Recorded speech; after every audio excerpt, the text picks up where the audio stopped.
Did you find it? Okay. Reverently, I prostrate with my body, speech, and mind. I present clouds of every type of offering, actual and imagined. I declare all my negative actions accumulated since beginningless time and rejoice in the merit of all holy and ordinary beings.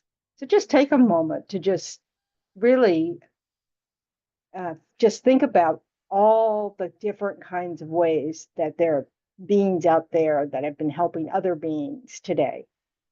And then at this moment, while we're in this class, there are people who are choosing to be in circumstances where they're helping others in a different way. So we just, like, it's amazing. This is the manifestation of Buddha nature, Buddha potential, all the good deeds that everybody does. It's part of our, it naturally arises for us. And so it's really good to think how wonderful that is, that we can count on people doing positive things for others all the time, in the past, in the future, and now.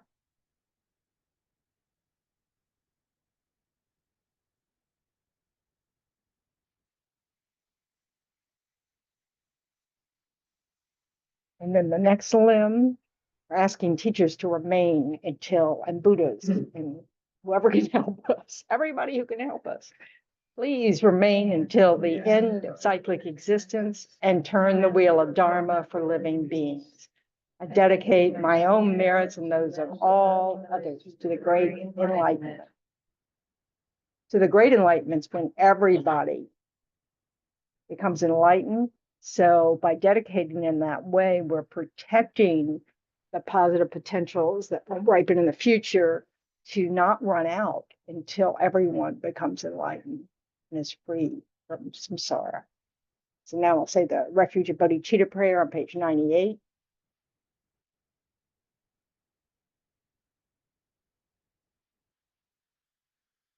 I go for refuge until I'm enlightened to the Buddha, the Dharma, and the Supreme Assembly. By the merits I create through listening to the Dharma, may I become a Buddha in order to benefit all sentient beings. I go for refuge until I'm enlightened to the Buddha, the Dharma, and the Supreme Assembly.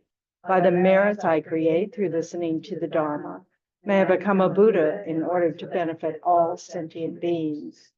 I go for refuge until I'm enlightened to the Buddha, the Dharma, and the Supreme Assembly. By the merits I create through listening to the Dharma, may I become a Buddha in order to benefit all sentient beings. Okie dokie.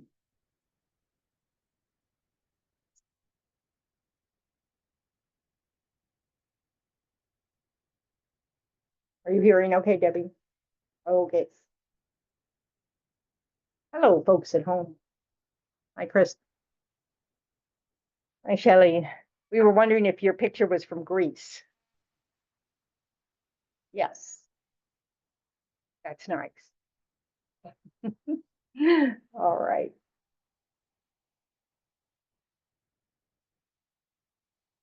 Any questions arise this week? Yeah, that'd be grand.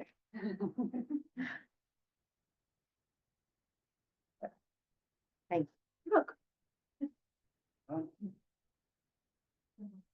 Yes, Debbie. Yeah, I think you said to Jean last week, she was talking about watching the eye that watches, and I think you said something like that. I think I reheard this talk because I think you said it's a side effect of self-grasping. We don't need to be a watcher. That you don't need to do that, but it's still, if you want to see like our habits and Okay. watch online, but. So you have a question so about yes. that? Well, yeah, I guess the question's like, is that like in a lot of times in meditation in different traditions, they talk about being the watcher or the witness. And I just was wondering if that's. Yeah, okay, so what we have to be careful of, okay, so this question's about last week when Jean was talking about there's a part of the, that there's this mind that's watching the mind. right? Does that describe it? Well, and actually, you don't need another mind to watch the mind. Because if you did, you'd need another mind to watch that mind to watch that. And then you need another mind to watch that mind and watch that mind to watch that mind. You don't need that. Mind is awareness. It is aware. You know, if we listen, we know what's in our minds. You know, so it's awareness is awareness. You know how sometimes you don't realize you've seen something and then, but you have seen it or heard it, but it was kind of not your focal attention, but you still did see it. It's like right at this moment, depending on our view, our visual field is pretty big. There's lots of things in it. And so we may not be able to focus, we may not, be able to say one title of a book that's on a shelf, or you won't be able to name who's in the picture. How's that for a really poor way of describing that? The deity in the tanka, but we do, in fact, we are aware of all the colors, all the, da da da da da.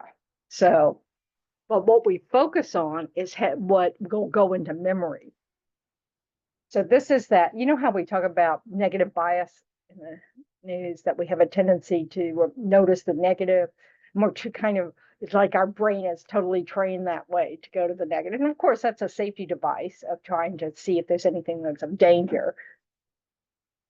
But also they say that when we notice something negative, it generates an emotional response, that goes into our memory much faster than things that are positive that we experience, unless there's an emotional component to it, but the negative bias has that hook to it because it generates, its purpose, our awareness of it, its purpose is to give us, it's like an alarm, like, oh, possible danger, so we, and it can be of all kinds, over as we've got out of the jungle, and I remember when TikTok was talking about, a little temple up in the rural area of Vietnam, and the tigers walking.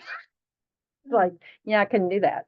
So, it's just like, that's just way too far out of my comfort zone, and I'm sure it wasn't exactly in his comfort zone, except that he was accustomed to the fact that that's what was in their forest or jungles,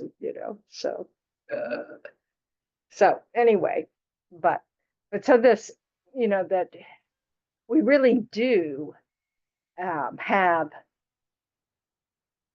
a propensity, a habit of looking out for danger to ourselves, I mean, that's our biggest concern. Till we have children, then we have this big concern about my children, we might even have that for other children, anybody's child, so, but this is, that survival habit, which is not stupid or anything, but unfortunately, it gets generalized to any kind of thing that we perceive as dangerous, whether it's dangerous to our reputation, dangerous to our self-opinion, danger to our, did I say reputation? Was that what I said first? Okay, because that's the biggie. That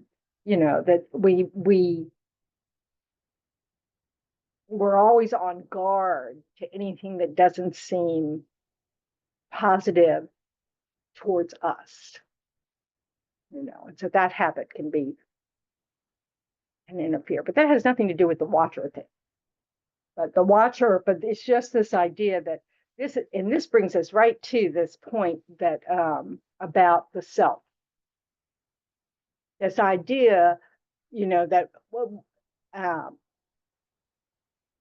how on Sunday I was talking about, like, we might want to consider talking about person instead of self. So Jay Garfield was talking about that. In terms of, he wrote a book with some other people on how to lose yourself. How do we lose ourselves? And and from the Theravada perspective, I think the Chan perspective maybe, and then the Tibetan perspective, the Mahayana, whatever, can't pronounce that word tonight. So, yeah, middle way perspective. Although the Chan perspective is middle way, so I'm not sure that's the correct word for it. But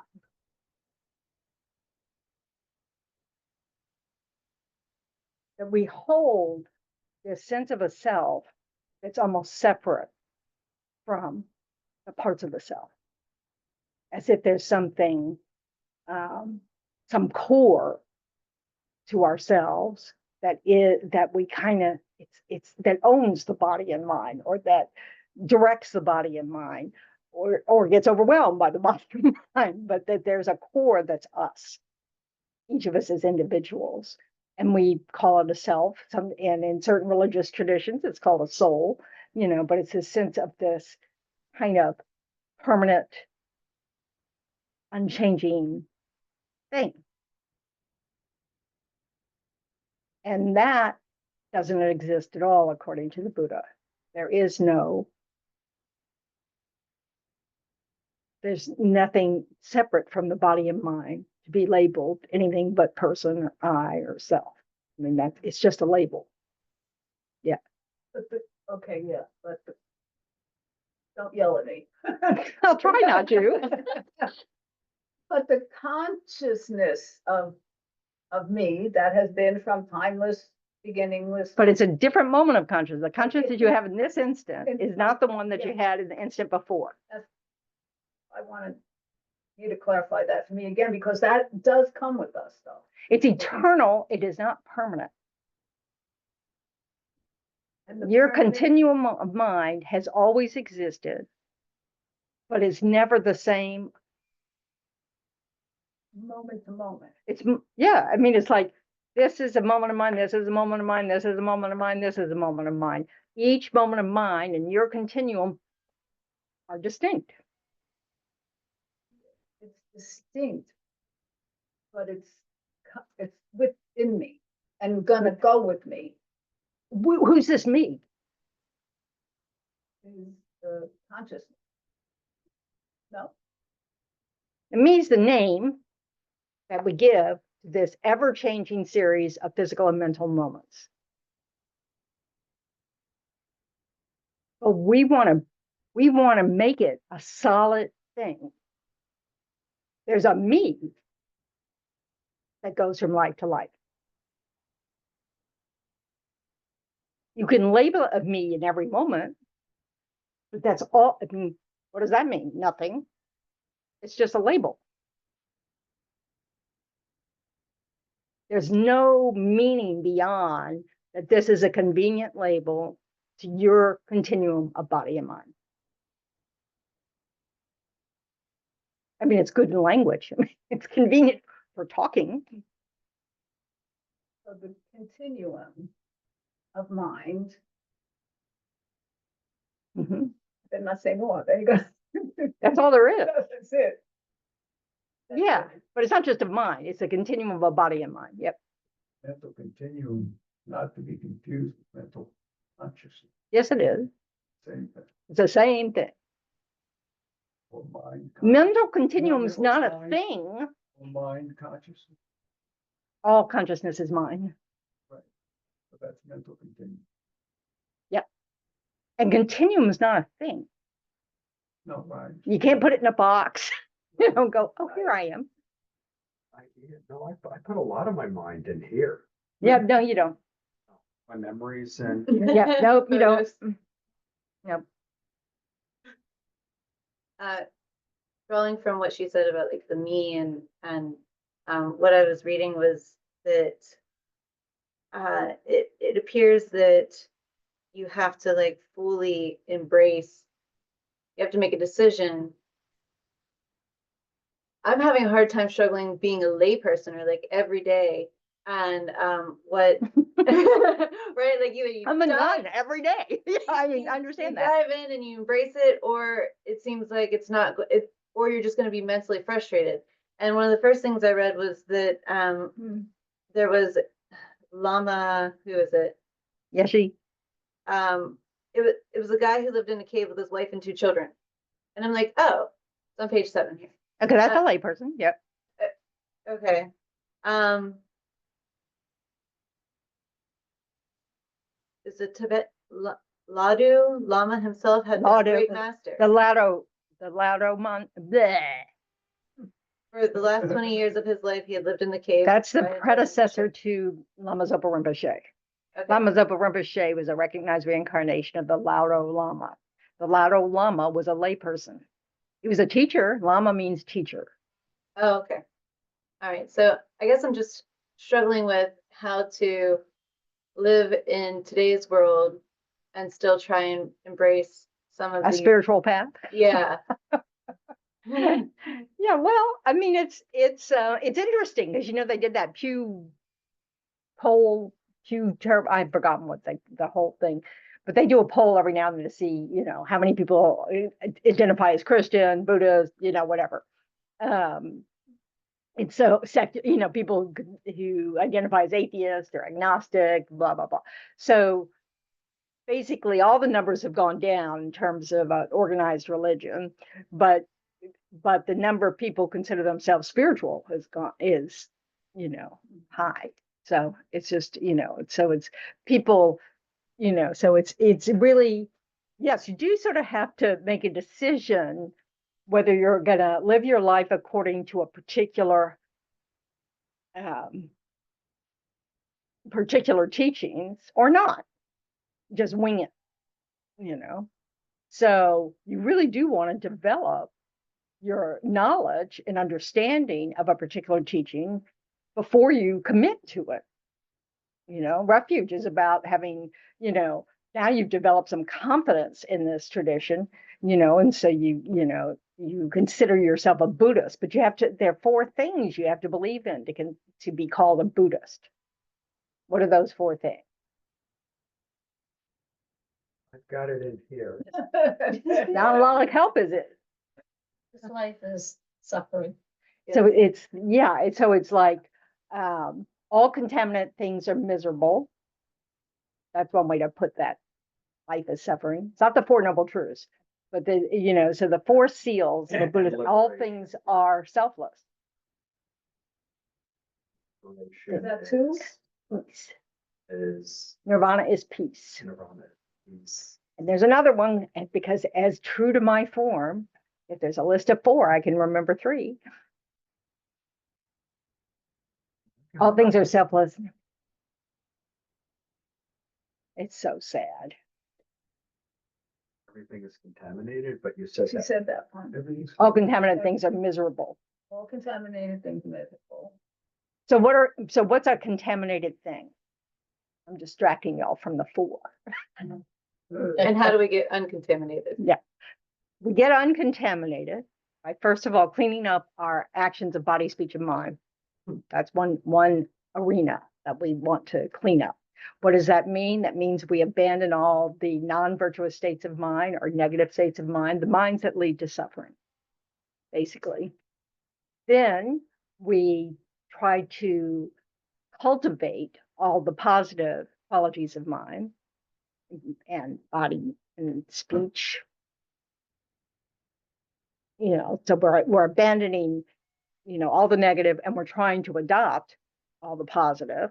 Okay, so we're trying to, and part of that is this trying to develop the attitude that's always trying to benefit others. So and then we need to understand reality as it actually is, not as it appears to us. And that's the wisdom wing. So you have skillful means and method, and all the things that make up our actions.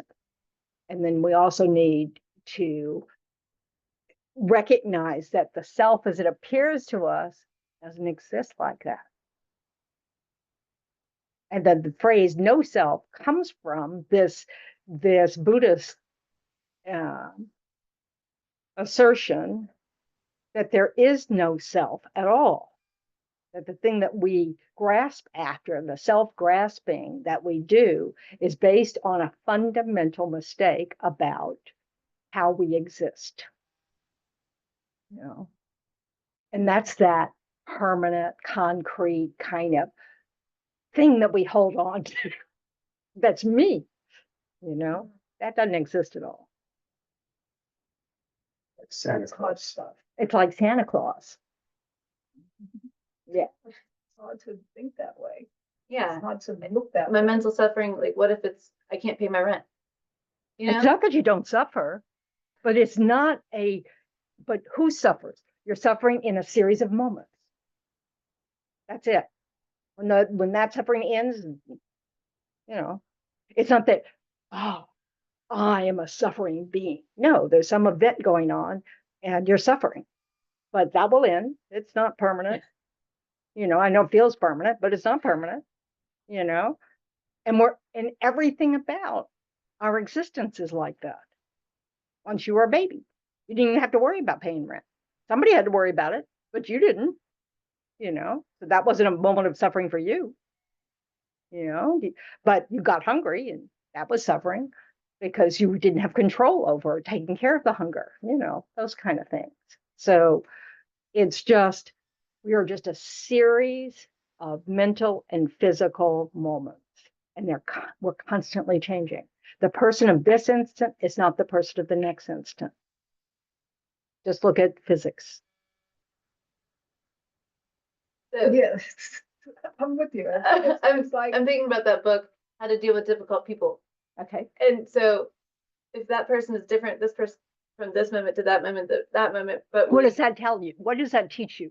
What's the opportunity there? that we're painting them with, We're making them There. permanently difficult, yeah, as opposed to they're difficult in this moment or in this context or in this situation, or they just appear difficult to me.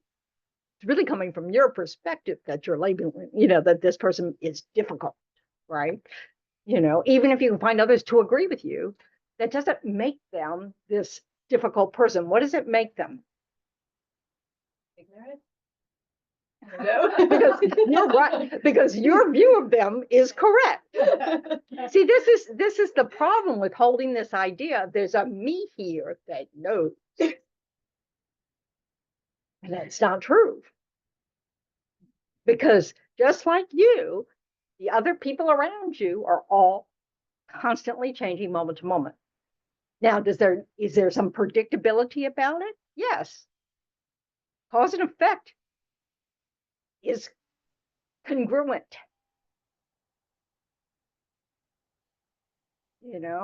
It's not like we change from moment to moment. And like in this moment, I have no hair. In the next moment, I have long hair. In the next moment, I have no hair. In the next moment, no, it's not like that. What creates the cause of this moment of body? The previous moment of body. It's a little bit older.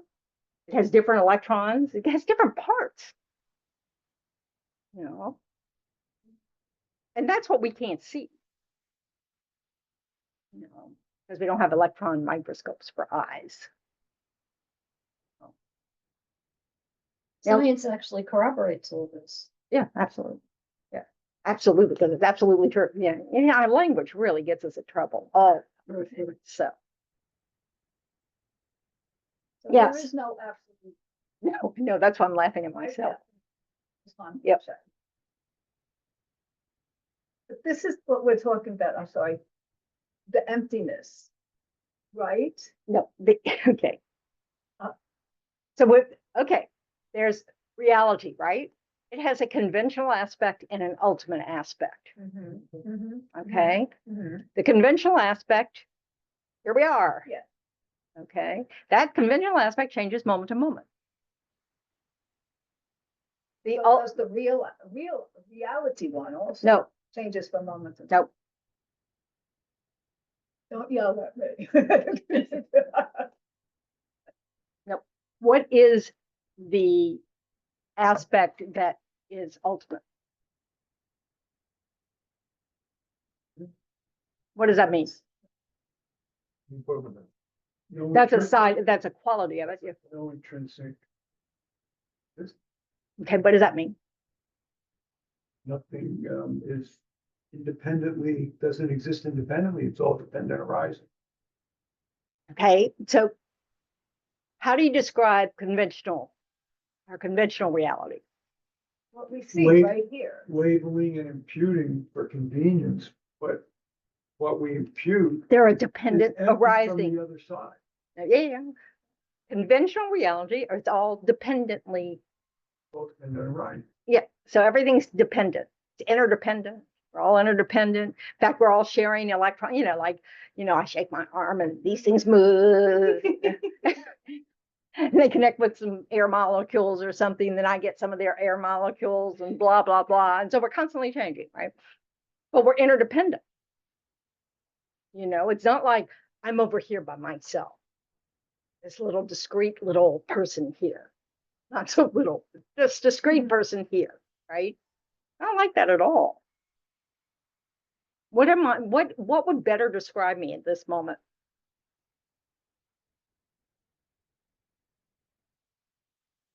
This is not easy. A lot of atoms and molecules and stuff. That's part of it. A projection. Of what? Whose projection? Mine. I exist. But yeah, you're projecting something onto me. Yeah. An experiencing being. I'm an experiencing being. In this moment, I'm playing the role of teaching. What is that dependent upon? You're learning what you Having learned. students. Having students. Y'all have to be here. Oh. The people online have to be here. Yeah, I guess it would be kind of silly if you were alone in teaching. Yeah, that'd be kind of, pointless unless I was teaching myself. And then that's always questionable. Since I'm not a Buddha. So anyway, but yeah, so it's, we're all, this whole thing is interdependent with everybody in the room, with the fact that we have chairs and cushions and fabric and all the stuff. This is all arising independence on all these conditions being here. Now, not all the conditions are necessary conditions. What is the necessary conditions? Life. There has to be living beings and sentient beings. What else? For us to get here together, the building, is that? We don't need a building. The Buddha didn't teach in buildings. Not that I'm comparing myself to a Buddha, mind you. But you need a teacher and you need students. There has to be knowledge. People want to listen and and discuss, learn. It's interaction. Now, if it was 9,000 degrees outside, We would like a building with air conditioning.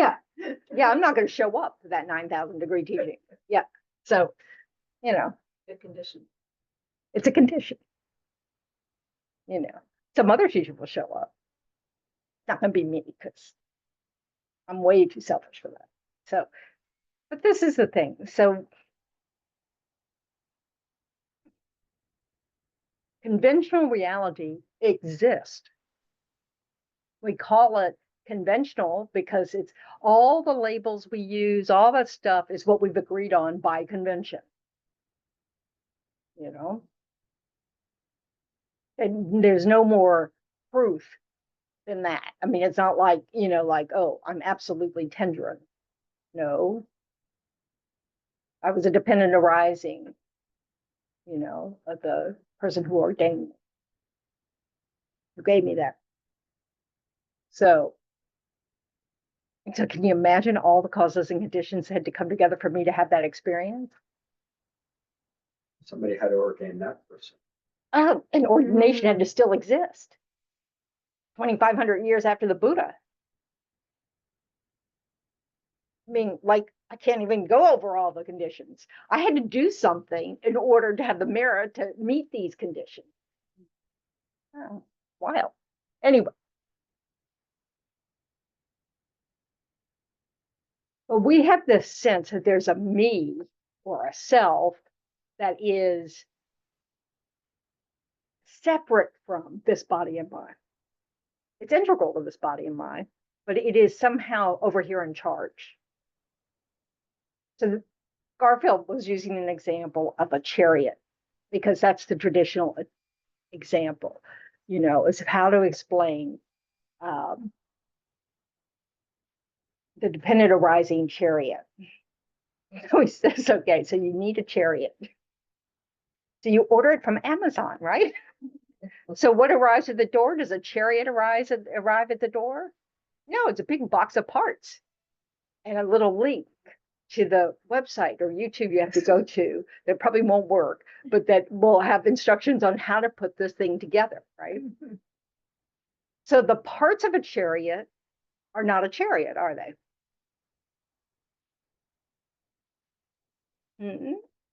When does it become a chariot? It's all together. You label. So we had first, you're right, one of the conditions is that all those parts are put together. What else? Yeah, the idea of a chariot. You have to have an idea of a chariot to even order a chariot. Yeah. So there's a concept. Function, it has to function. It has to function as a chariot. Okay. We kind of think that it's really easy to see with a chariot. There's nothing beyond the label and the parts that are functioning as a chariot, that fits the definition of a chariot, something that can get you from here to there. Probably not today on these streets, but you probably have to have a special license plate. But and a horse. Well, we'd have an electric chariot anyway. Unless they're electric. Yes, of course. But so we can see, like his example was like, so you would never say to someone, here, you can take the parts, this box of parts, I'll keep the chariot. Because there'd be nothing there. Well, we can't say that there's a self without the parts of the self. The self is just the label. The Sharon, the Tendron, the me, the I, all of those are that's just a label on the parts. It is not separate from, there's nothing to point out going, oh, but this is who I am. We can make up a story and say, that's who I am. But there isn't actually anything there. And this is what our self-grasping is based on, the sense that there's something there. Not only that, it's really, really important. It's the center of the universe most of the time. And this is the mistake we make from which all of our suffering arises. And how does that happen?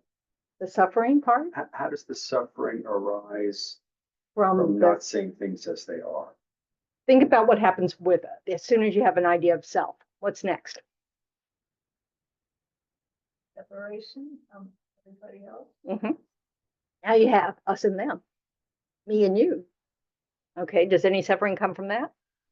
Yeah, I guess it does. Yes, it does. Oh, you don't complain about anybody, do you? It's difficult. Don't tell them. Just difficult people. Don't tell them. Them. Those difficult people. Yeah, all those difficult people.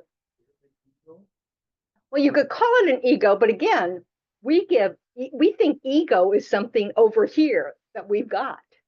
And it isn't, is it? No. It's a misunderstanding of how we exist that directs all this. And you can call it an ego, you can call it self, you can call it, whatever. I mean, it's just, the point is, what it is a mental process. It's a story we make up. If instead, Garfield's suggestion was that if we use the word person, if we say, what am I? I'm a person. That makes us part of a group, doesn't it? Well, more equal, right? I'll be more equal. If you're a person, he's a person. We're all people, person, whatever, how you Yeah. say it. We're all people. So there's nothing that immediately separates us. We're not a tree. In Buddhism, animals are people. Anything that's sentient is people, you know. And we don't use the term that way these days because, you know, that's completely different from Western use of the word person. But anyway, but the idea is the same. It's a label given to a body and mind.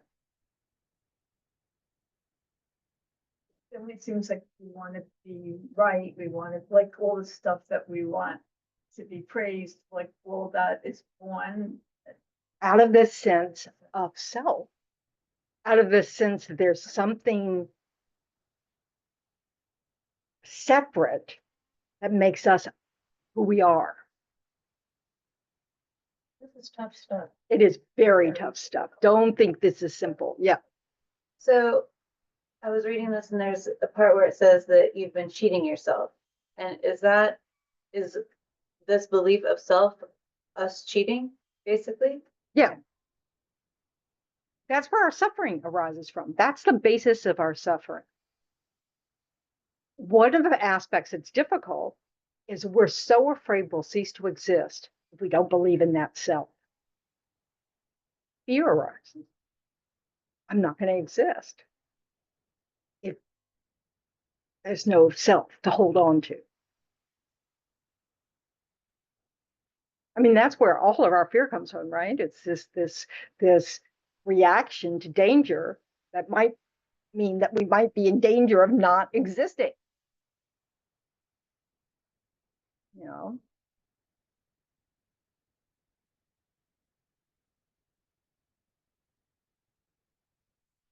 That's why it's important to remember. Maybe it's not important to remember. I don't know, the theory of mine. None of this has to do with whether we exist or not. We obviously exist. It's the way we hold ourselves to exist that is the problem. And from this idea that there's a me, that means a particular thing, not just a series of moments, you know, that you can't actually quantify. You can't sit there and go, I am this moment. Question. Okay. So, but, okay, so the whole idea is that we want to help each other. How do we say it? We want to be Cherish helpful. others. Huh? We want to cherish others. Yes, okay, so we want to cherish others. So, isn't there something unique about me that can do something for someone What would else? make you unique? Well, I don't know, say I have some quality that Nobody else has. person specifically, don't I have to think of myself as a person who has good quality so that I can. But then- are you different from anybody else? No, but I'm in this That's moment the of point. time. No, That's the point. I have a lot of buts. Yeah, well, that's too bad. But the point is, no, you're not any different than anybody else. Everybody has qualities that can be helpful. Everybody has qualities that are difficult. Right. Everybody has those qualities, okay? Yes. So there's nothing to hold on to that says, oh, but I'm the person. You may be the person in this context who's available to help. Yes, That doesn't make you special. it doesn't. No, I'm sorry. I'm the only one here to do that. Are you particular sure? thing. Are you sure? I'm not sure of anything anymore. But this is part of what we do, isn't it? Well, I'm We- trying to figure it out. I know you are. I There mean, was I'm only one impressed. Mozart. There was only one Bach. Oh, and maybe they're not the same person, just reincarnated or something. I mean, you know, it's kind of silly to think that because someone has a talent that in that context we liked, we admired, we thought was really skilled, that somehow that makes us more special than anybody else. At that moment of time, Really. no? So if you had to, if you know, so this is the thing. This is that thing. So if you have a room It's full of ordinary people and one Mozart. Is this the self-cherishing I'm showing you, that I'm self-cherishing because I'm, No, we also cherish other selves. Oh, but Mozart's the one to save. Because he has special skill. in that arena? It's hard for me to say no. So to hell with everybody else. No, it's my question. Well, this is where we don't have equanimity, do we? I don't see how we could all have equanimity in all things all the time. Why not? Because some people are better at music and some people But does that make them more valuable? at that moment in time for somebody else, yeah. Because they can offer them something that the other person can't.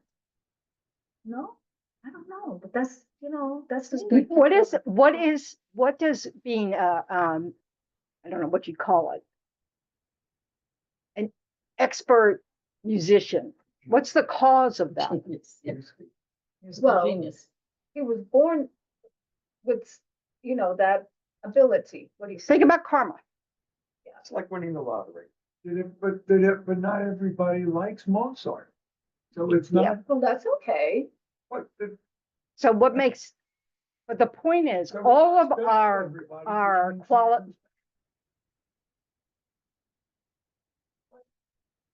where do good qualities come from? Karmic seeds from From what? yesterday, before. But what kind? Positive. Positive one. Okay. Uh-huh. So beautiful sound. What might be the cause of that? We've created the mirror to enjoy Oh, the wait, sound. my ears appreciate the beautiful sound. So that's from your past good actions. What about Mozart? What would create the cause of being able to make beautiful sound? Created mirror in previous life. Or Specifically, Maybe kind speech. kind speech.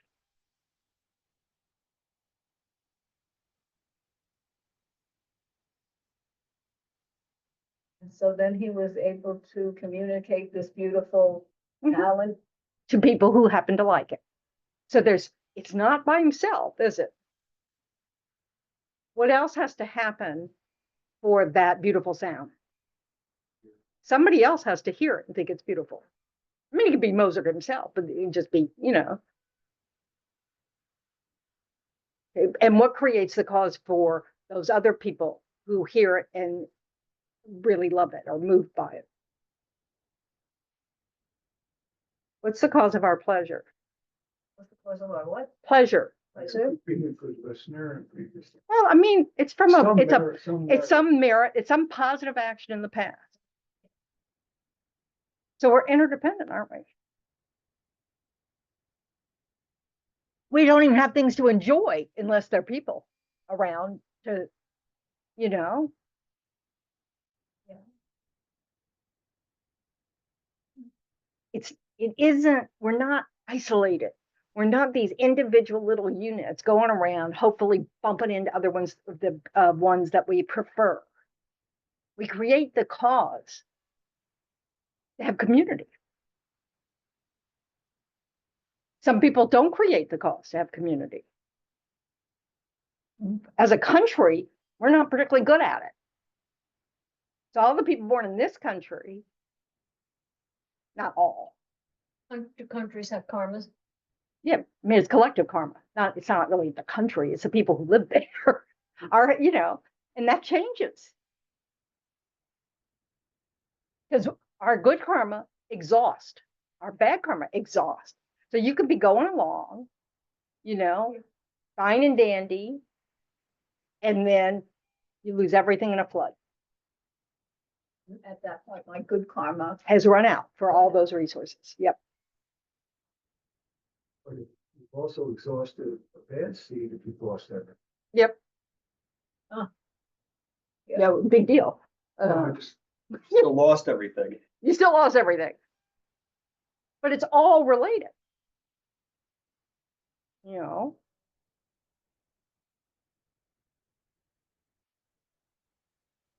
Can you do anything to increase your good karma?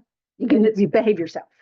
When you're with other people, you watch your body, your actions of body and speech. When you're alone, you watch your mind. Okay. So it's not necessarily dependent on previous lives. It's totally dependent on previous lives. But that's what's happening to you in this life. Right. What happens to the externals, what happens out here, mostly is the result of past life actions. We want to control our future. We have to look at our body, speech, and mind now. But it's not going to impact us in this. Possibly not this life. Probably not. So we have time, life to life to life, and we also have, this is where if we learn, if we start to trust, oh, there's something to this cause and effect. We see it all around us, Now we're throwing consciousness in the picture. So we're not just talking about planting seeds. And we never were just talking about planting seeds, because clearly, if we want crops, you have to have a mind.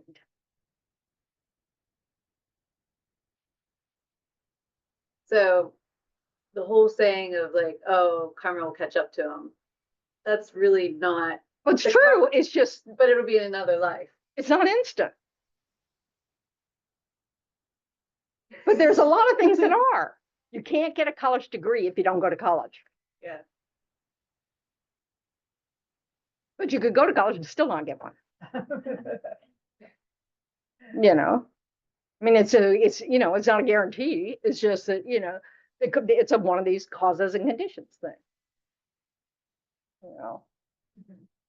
But we don't have to recognize, I hate the fact that I talk that way. Yeah. So chance is not an operative word. Not really, no. Because what we talk about, how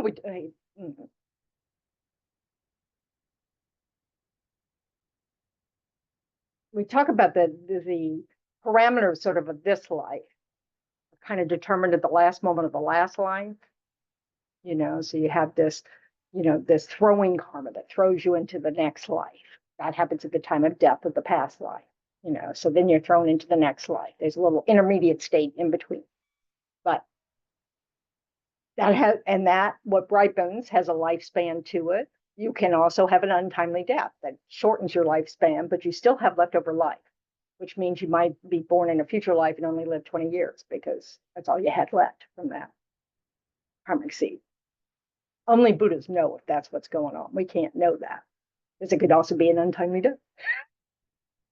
This is why karma is considered an extremely hidden object, because it's, at one level, we can't know until we're omniscient. So we can see our whole past. When is that? When you're a Buddha. So don't get impatient about it. It won't help. Okay. So now you could use the word chance, depending on what you mean by that, to say what is the completing karma that's ripening with that throwing karma. So you have part of the throwing karma is going to be born human. Okay. But there's also all sorts of completing karma, are you going to have wealth? Are you not going to have wealth? Are you going to have intelligence or not? All the other things. So that's completing karma. And, it's what conditions you meet are going to have something to do with what, karma is available to you, because you have to meet certain conditions for certain seeds to ripen. Now, we never run out of seeds until we realize emptiness, because we've existed since beginningless time, always, forever. We've done a lot in all that time. Well, this might be quite a sacrilegious. There's no such a thing. I don't think in Buddhism. So in Buddhism, what is the foundational generating? There isn't one. There is. No question. There's no starting point. And something foundational that generates all of this No, that we are discussing. it's our mind that create, our actions create. No entity or individual that create. No, there's no creator or anything. Just a second. Yeah. it is our consciousness and our actions of body, speech, and mind that create all this and has always created all.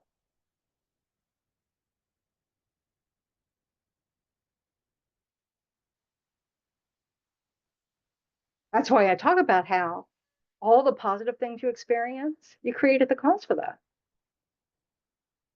Collectively, all the people who like sunset created the cause for that, to enjoy sunset. Blamelessness is not a concept in Buddhism. Blame. Blame is not a concept in Buddhism. They don't talk about whether, it's your fault. No, it's ignorance. It's because you misunderstand how things exist. So once you realize how things exist, all these seeds are gone. You're no longer stuck in this cycle of birth and death.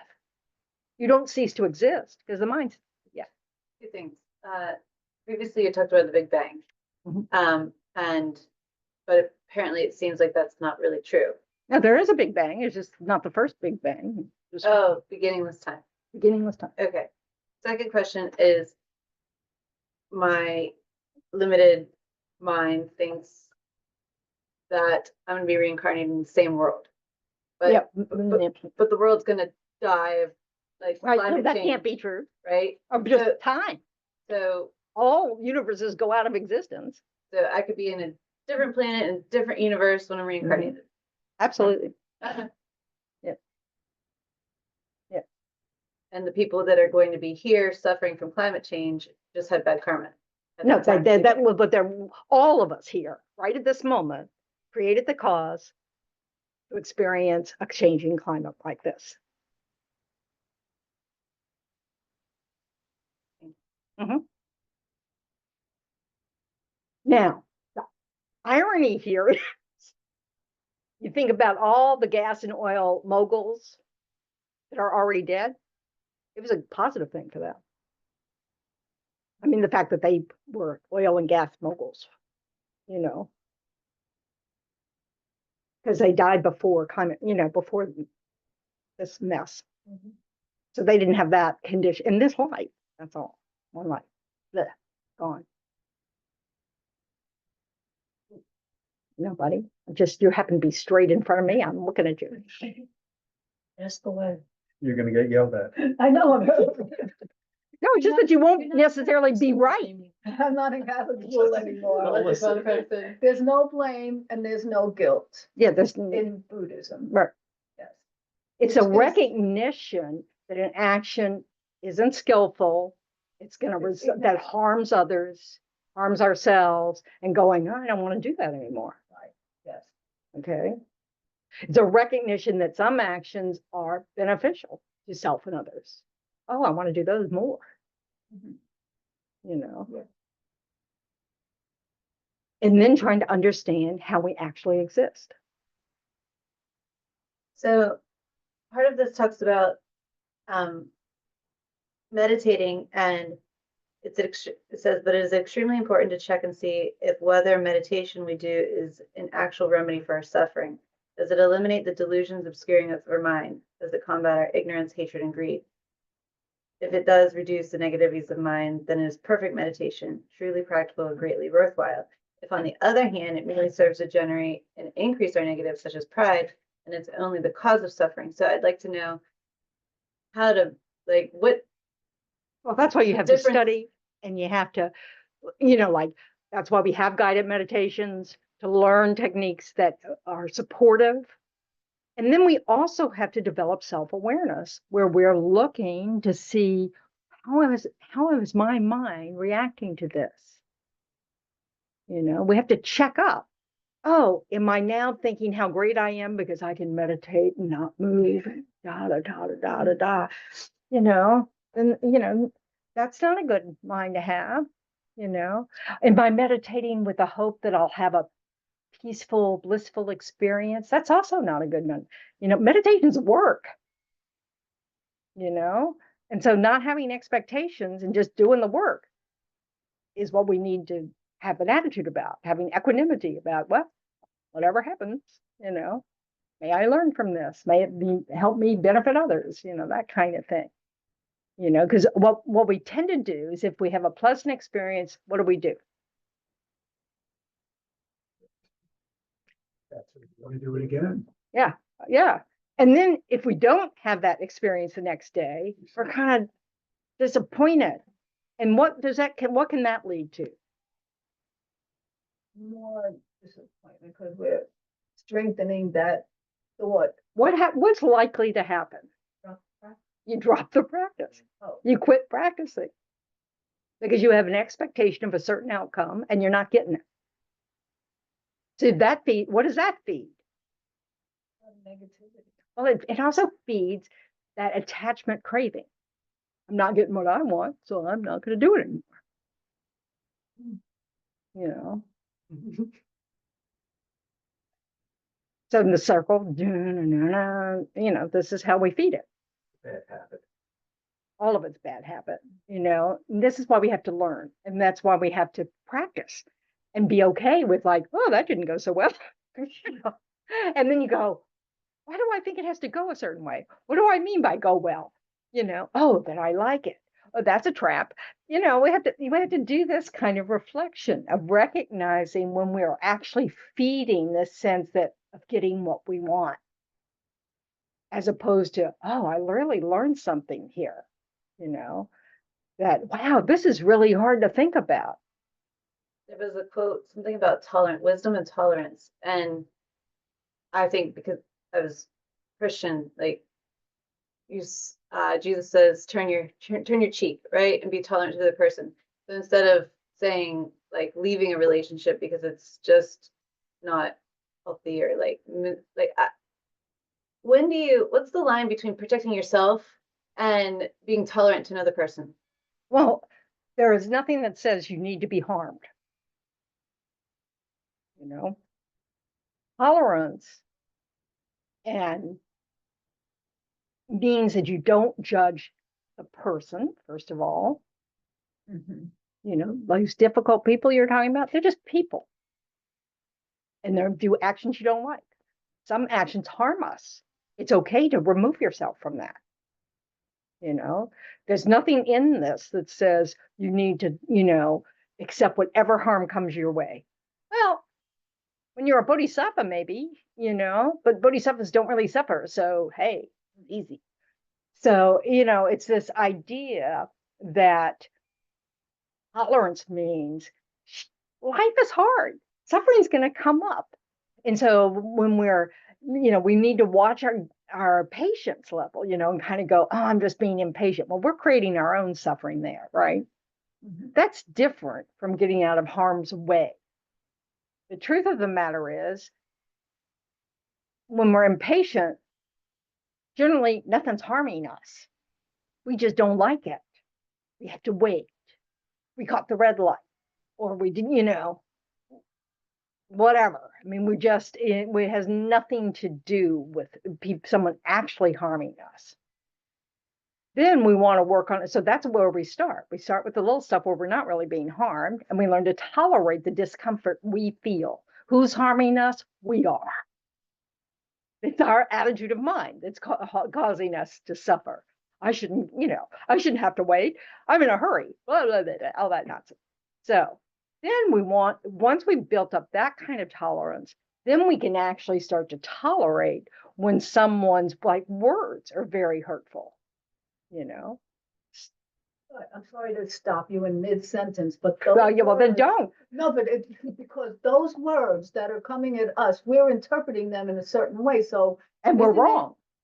We're wrong. So, how do you justify? If you hadn't interrupted me, I'm sorry. Please forgive me.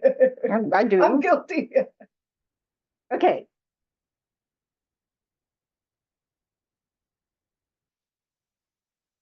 We need to develop that inner wisdom that knows what other people do to us says nothing about us. Just like our actions of body, speech, and mind say nothing about someone else, there's a whole lot about us. Got that. Okay, so this idea that somebody's words coming at you or doing something to you is inaccurate. So to get out of a relationship then, because of that, is not accurate either, right? Why? That doesn't connect. Those dots don't connect. You can be standing there and going, this relationship's not, in your mind, you're getting all this grief. So we're talking about an adult yelling at you, whatever, and you go, okay, I'm going to move on.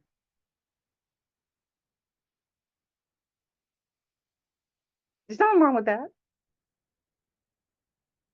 We don't just sit there and just tolerate any situation.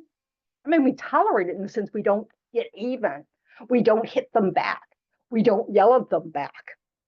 We just, go, We're not yeah. seeing it as what it is. We're not interpreting.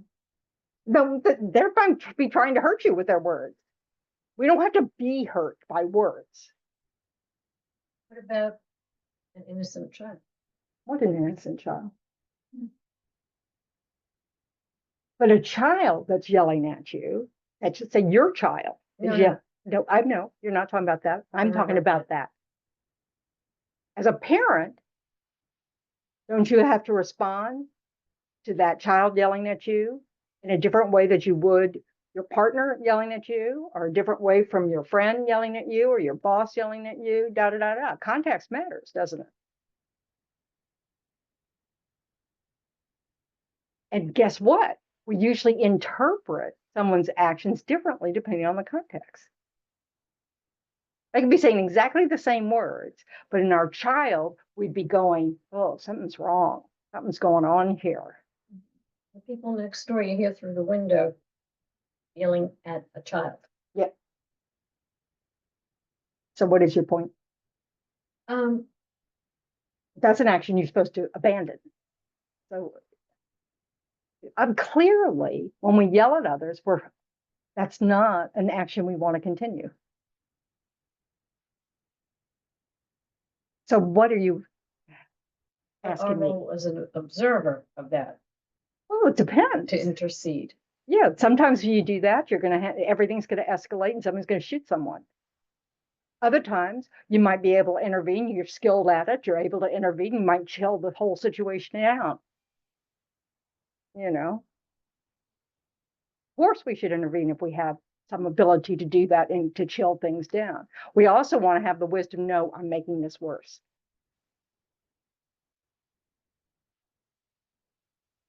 So then what do you do?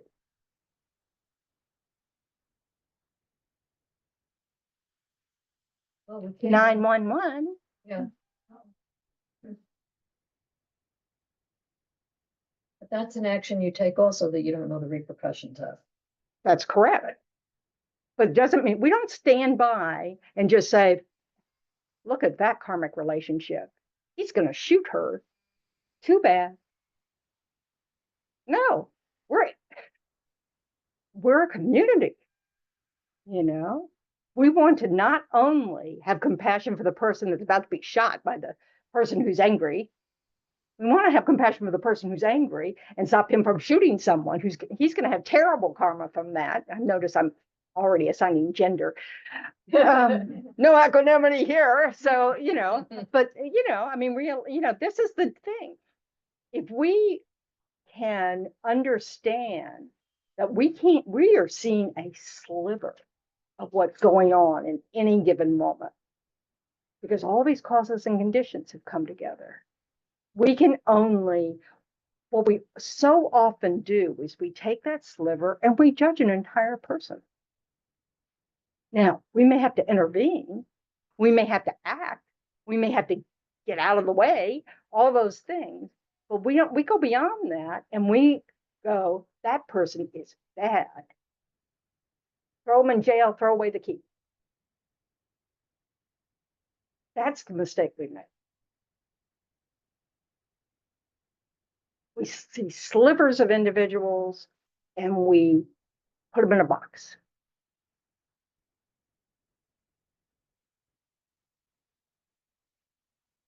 And nobody exists like that. Nobody is a sliver. So, talk about forgiveness. I It don't actually doesn't come remember up us much. Talking about forgiveness. Yeah, because basically compassion sort of is the way you can, frame it. Is that if you quit judging people, there's nobody, no forgiveness needed. It's like, having compassion for others, ourselves and others when we make mistakes, all that kind of stuff.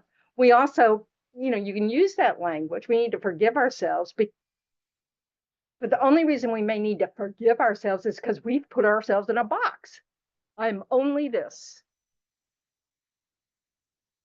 That's the error in judgment right there. Then, we're not only this.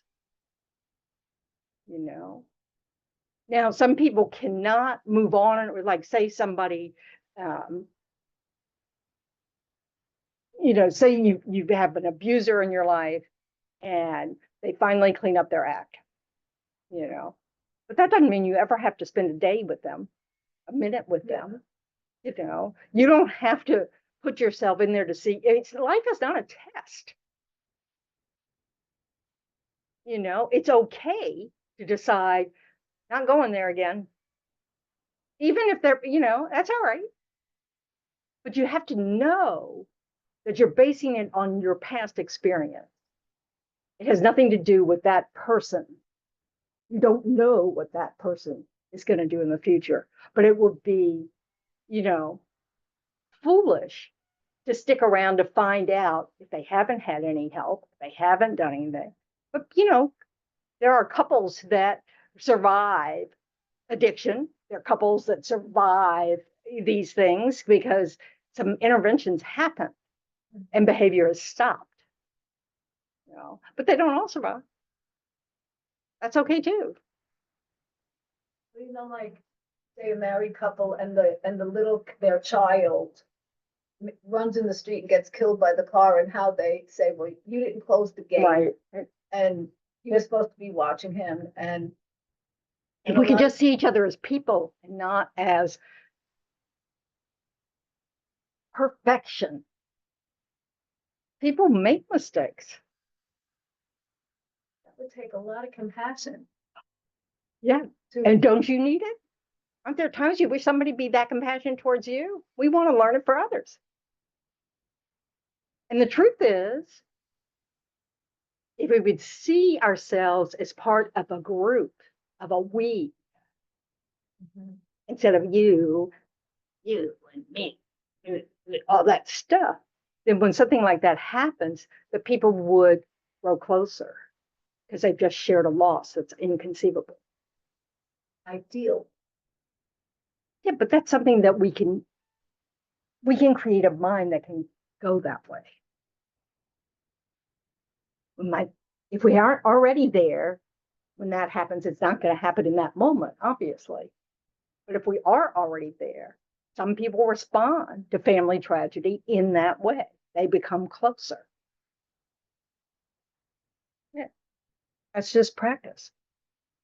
When you say that life's not a test, my conventional thought there, I've always thought like, oh, the test is you get to heaven or hell. Now I know that it's, we're trying to become a Buddha. But wouldn't that be the test, whether or not you become a Buddha? There's nobody out there testing you. Well, there's not. There's no God out there going, not going to make it to heaven this year. There's not. It's just cause and effect. Yeah, but we test ourselves. I mean, You can play that game with yourself. There's no end point here.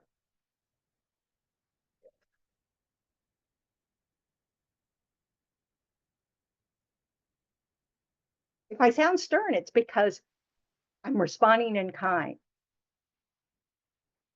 We are very stern with ourselves. We act like we should be able to get it now. I've heard it 304 million times. I should be able to get it there. Yeah. Well, yeah. why don't I get this emptiness Oh, yeah. idea? Hello? Yeah. Hello. Whatever. Yeah. Yeah. Principle, whatever it's called. Mm-hmm.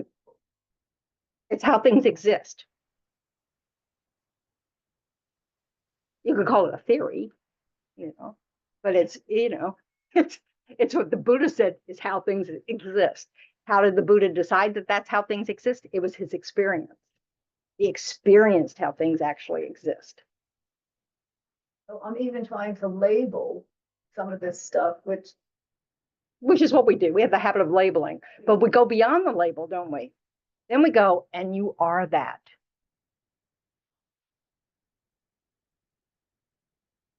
I'm not that or that or that. Right. So quit labeling it as if you are that. They're just names.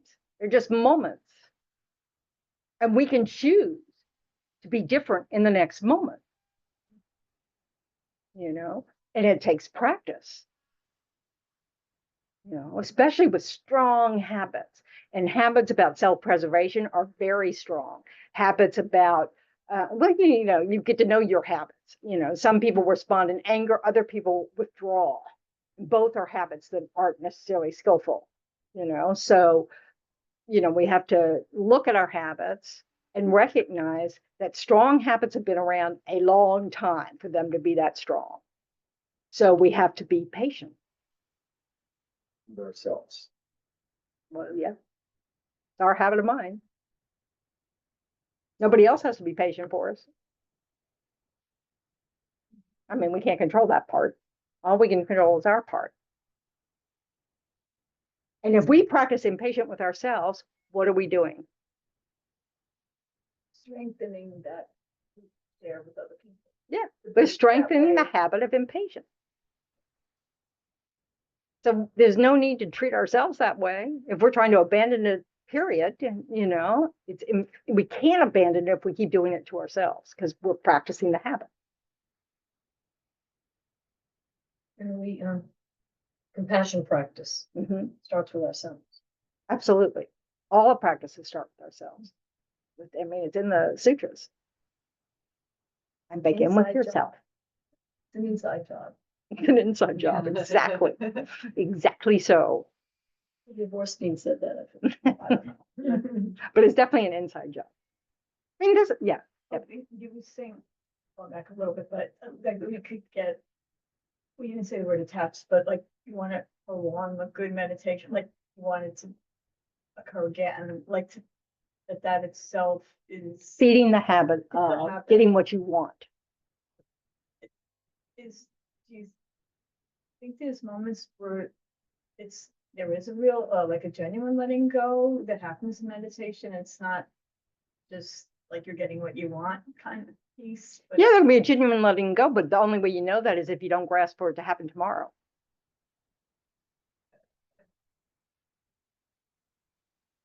Because it's not an event. Letting go is not even an event. When we finally have abandoned something where it will never arise again, that's a cessation, you know. But that takes a long, long time. And until we realize emptiness, till we realize how things actually exist, we have seeds in our continuum that will ripen if we meet the right conditions. So we may, like, say, you never lose your temper ever again in this life. You still have seeds in your, you know, from previous lives, all that stuff. And if you meet conditions in the next life, you know, It may arise again. of course it may rise again until we remove the foundation, which is ignorance. That's why when you realize, have an experience of how things actually exist, none of this arises because there's no foundation for it anymore. All the self-grasping thing, no, I have to be better than, or I have to get what I want. You don't see it like that at all. Our whole foundation for our suffering is self-grasping.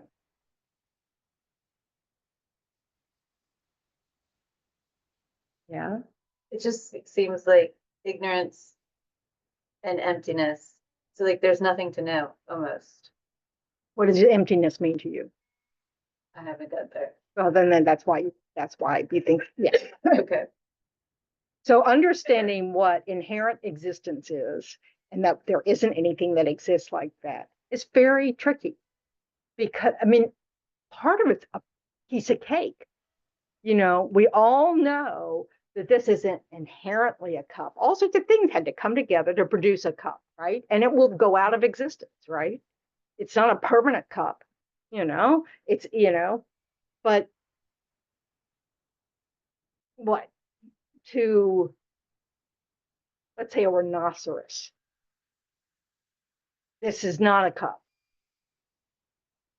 For a rhinoceros, it's a thing to chomp on. So are you, maybe? Something to be chomped on by the rhinoceros. Yeah. Yeah. I could be food. I don't know. A rhinoceros is vegetarian. It's pretty nice. Some of them are vegetarian. Some of these animals that we think, but a lot of people get killed by hippopotamuses. Yeah, I think most of the people get killed by hippopotamuses in Africa. Victoria. Oh, let's judge them immediately. Immediately. Hope you don't come back as one. They eat people, they're mean, they hurt people, They're people too. yes. So cute. It has a body and mind. Well, they're sentient beings. They're a just person. doing what a hippopotamus does. Yes, What is its nature? that's right. You're saying, All things with a body and mind are persons. a person. Sentient beings. They're That's what I persons. thought there was a What is a sentient distinction. being? It's a person. They're synonymous in Buddhism. Mosquito is a person. Doesn't have a good physical support for their mind. So they're not going to be able to do much in their life as a mosquito. But it can be born human in his next life. Because all of the mosquito karma may have exhausted. Any being in the lower realms is ascension. Any being that is not a Buddha is a sentient Sentient. being. Right. And all the beings in the lower realms have been in the higher realms too. So judging things by where they are in this moment is not useful. But that's what we do. Oh, I'll never be born as a slug. I've gotten beyond slugness. So, yeah, I was misunderstanding, I guess. I thought that it was like mosquito, cat, Oh, yeah, linear. dog. Yeah, to- wrong. A Sorry. hierarchy. Evolution, Human- evolution, Nope. like, No, No, we it's can not go because back- it's not evolution. All over the place. And every frog. we've been to the, formless realm with our minds, we've achieved that, Gods. huh? We've been gods. Oh, yeah, definitely. You We've can tell that just by been how much we think we deserve everything. We took all our merit and went to the hell. To the hell realms, yep. Worked our way back up. Hungry ghost. We need somebody. Well, we'll have many lives. That's a given. What we need are rebirths so that we can keep working on the path so we can get out of the whole shebang.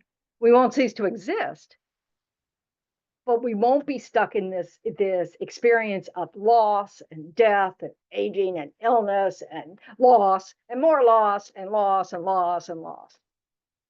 Even if you end up in a pure land, you're still a sentient being, but you don't. It depends. Depends on what kind of sentient being you are. You reach a certain level on the in fact, you reach a certain level on the path of accumulation where it's unlikely you'll have a lower realm rebirth. Then you reach a certain level on the path of preparation where you're never going to fall back. It's called the patience level. Because now you're not worried. You have patience. Shows you how much we have to work on the mind, right? When you get the path of seeing, where you actually see reality as it is directly, you have an experience of that.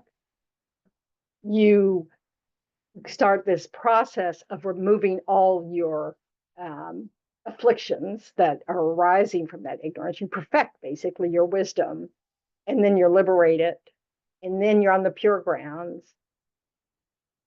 So you're still a sentient being. You still are creating contaminated karma, but it's all good stuff. You'll never, you also have control over your rebirth, to get all that merit so you can remove all the obstacles to omniscience and become a Buddha. And then you're not a sentient being anymore. You're an enlightened being. Are there angelic realms? I don't know that angelic would be the right word, because it depends on how you define that. There's celestial realms, there are all sorts of realms. I would think the angels would be like the demigods, but I don't know. Demigods are jealous beings, super jealous beings They're jealous, Jealous of the God. of the gods. oh, because they're only semi. Yes. Yeah. Wow. They don't have it. It's going to sound like Greek mythology now. Yeah. I mean, it's just a description of the desire realm. You know, I mean, for some people, they just look at Hollywood stars as, you know, demigods, you know, so. But, and those people we don't even hear about, you know, that they're so, they live a completely different life. We don't know anything about them. They're not famous. They're just rich, you know, and, you know, you don't even hear about them. You know, who knows what their lives are like? Because we can't even conceive of it, and they don't have to deal with us at all. Little lowly people out there. So anyway, I'm just making fun. But I remember when I was in class in school and learning that the Kennedys were working class. They had to work for their money. So there's a class that's above that. It's like, oh, okay. You know, like the descendants of all the landowners, the Vanderbilts and the, you know, all those people.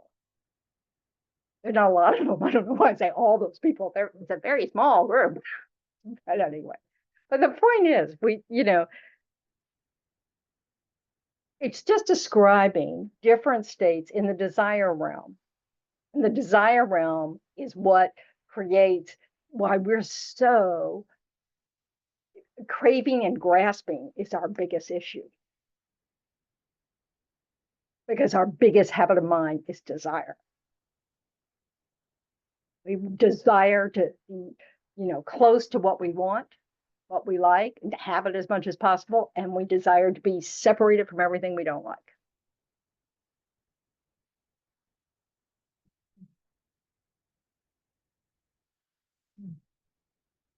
But this idea of blame, in a way, you could say we're all innocent in the sense that what our problem is we misunderstand how things exist. We all want to be happy. We really, literally don't know what we're doing because we mistake how we exist. You know, so there's no sense in going, oh, that person's worse than me because look, that person's a serial killer. No, it makes more sense to think, oh, please, may my mind of anger and indifference never grow that far.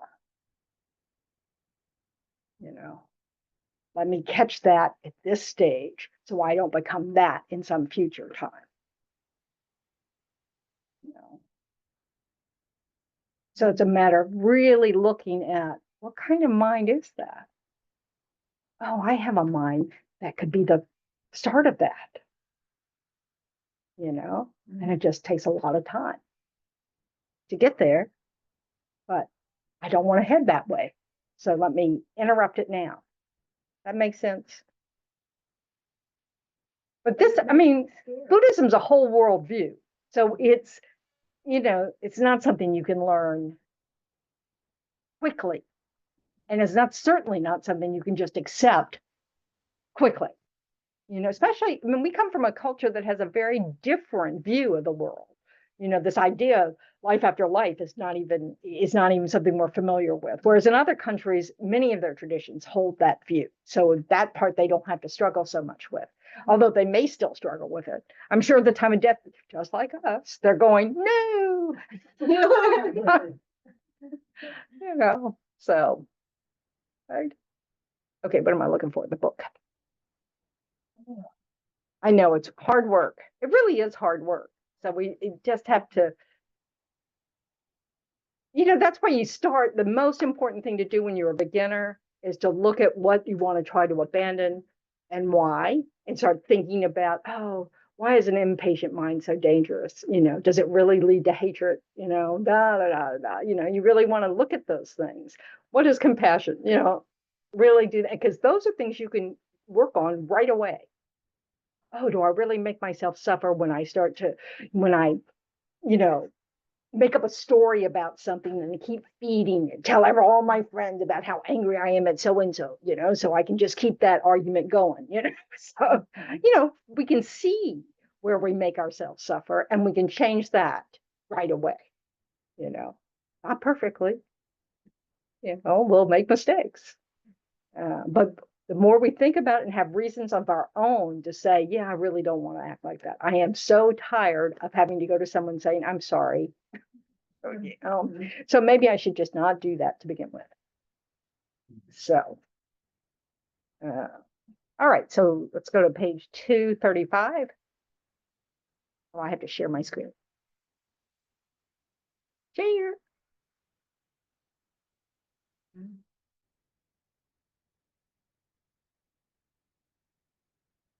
Okay. Due to the merits of these virtuous actions, may I quickly attain the state of a Guru Buddha and lead all living beings without exception into that enlightened state. May the supreme jewel bodhicitta that has not arisen arise and grow, and may that which has arisen not diminish but increase more and more. And bodhicitta is that mind that wants to become enlightened for the benefit of all sentient beings. Just as the brave Manjushri and Samantabhadra too realize things as they are, I too dedicate all these merits in the best way that I may follow their perfect example. I dedicate all these roots of virtue with the dedication praises the best by the victorious ones thus gone of the 3 times, so I might perform good works. Pause. I have to find the next one. I get to pick and choose. So exciting. Page 241.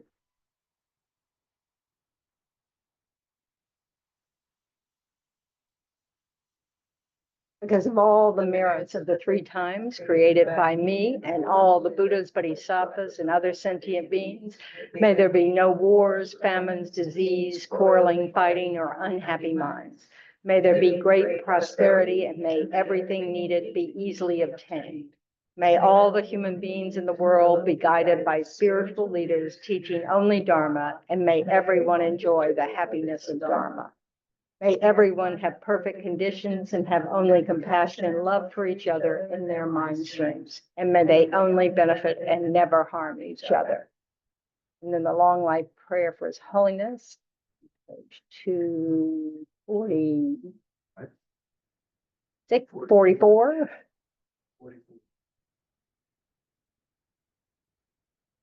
And the land encircled by snow mountains, you are the source of all happiness and good. All-powerful Shinrei-Z, Tenzin Gyatso, please remain until samsara ends. And I think it's on page 2, I'm sorry? So it's return, 234. I couldn't hear you, 234. All right. And if you've got a book that doesn't have it, I'm sorry, but some have 2, which explains why some have none. So, fearless teacher and assembly of the children of the victorious ones, Shravakas and Pratyeka Buddhas, victorious Losam, father and sons, along with the lineage masters, all the objects of refuge of infinite lands. Please bestow the virtue and goodness of accomplishing this prayer here and now. Holding and spreading the Muni's precious and complete teachings through explanation and practice, you wore the armor of patience that's never discouraged. Incomparable venerable Guru, to you I make request. While striving single-pointedly for the sake of the victorious one's teachings, the sole gateway through which all benefit and happiness emerge, and from other living beings, you suddenly departed to peace. What a great loss. Nevertheless, through the undeceiving truth of the blessings of the ocean of the 3 jewels, and the great waves of bodhicitta of the children of the victorious one, may the smile of a reincarnation swiftly beam in glory for fortunate disciples. So that's the Saint Lado Lama, so Lama Zopa Rinpoche had the aspect of dying a couple of years ago. So now we're praying for his reincarnation.